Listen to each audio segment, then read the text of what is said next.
Choo-choo's a hero saving Edward. Choo-choo's a hero. It was summertime on the island of Sodor. Choo-choo's a Gordon. All the engines were working hard, carrying goods and passengers. They cheerfully chuffed up and down the line. Choo-choo's a Connor. All except for Edward. Edward was worried. He wheezed as he puffed and steamed and hissed out his cylinders. One morning, Sir Topham Hatt came to the sheds. He had an important job for Edward. A special delivery of fruit and vegetables is coming to the docks today, he told him. I want you to take it to Nafford. Yes, sir. Yes, sir, said Edward. He was worried about his wheels. He felt worse today. Thomas, you ought to go to the docks and shunt Edward's freight cars, and let you get carrying on with your usual jobs. Yes, sir, said Thomas. Julie. Thomas and Edward puffed to the water tower.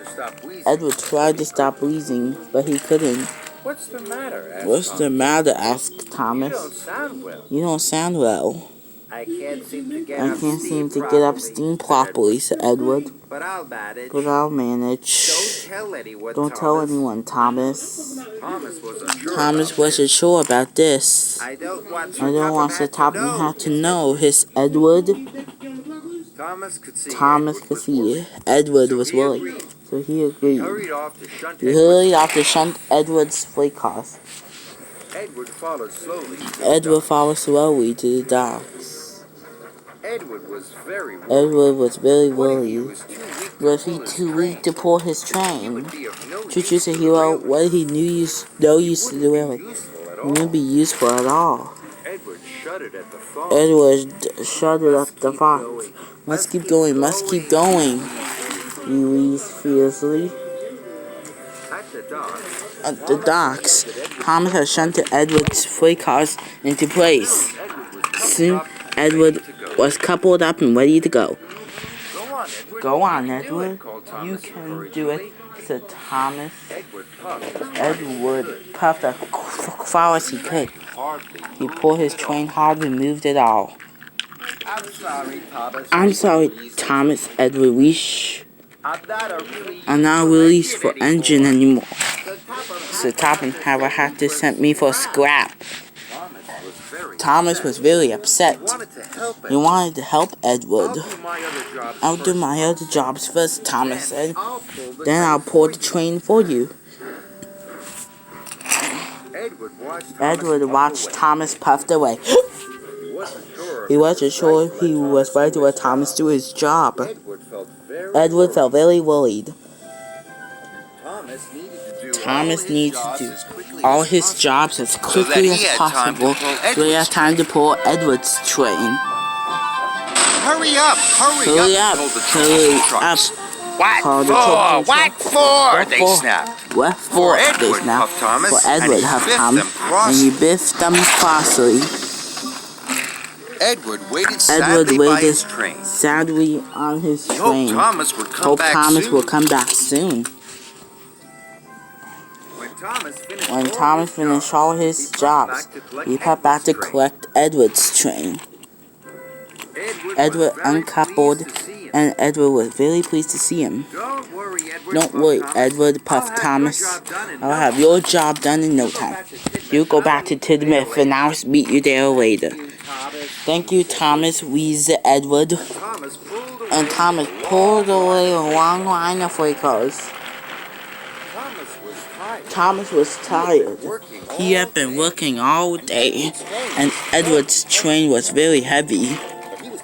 But he was determined not to let Edward down. Sir Topham Hatt was talking to Gordon as Thomas puffed in. Thomas, this train is late, he said crossly. And why are you pulling it? Where is Edward? Thomas didn't want to get Edward into trouble. He had to figure an excuse, but Edward took on the one soda cold, sir. The Wong saw the coal, Mr. Topham Hatt. What nonsense, Thomas. I'll find out what Edward had to say about this later. Sir Topham Hatt was very cross. He gave Thomas another job to do. Yes, sir, said Thomas. Gordon steamed through the countryside. And then he found Edward having a rest.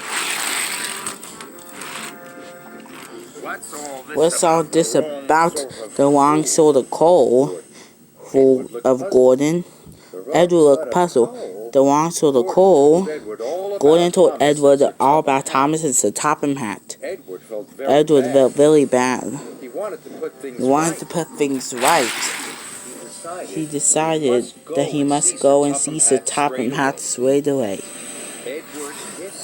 Edward hissed and wheezed on his way to the station. His fire felt beam. His wheels felt weak. He battled on. Edward was there and Thomas was there. Edward popped into the station. He found Sir Topham Hatt. It's all my fault, sir, he said sadly. I asked Thomas not to tell you I couldn't work. I was afraid of going for a scrap. I'm very sorry. I should have talked to you this morning. You should always tell me you have a problem, said Sir Topham Hatt. You are a loyal, hard-working, and really useful engine. I will send you to the fitters' yard straight away. You'll soon as good as new. Edward was very pleased, and Thomas was very tired from his extra work, but they both agreed, even when it's hard, it's always best to tell the truth.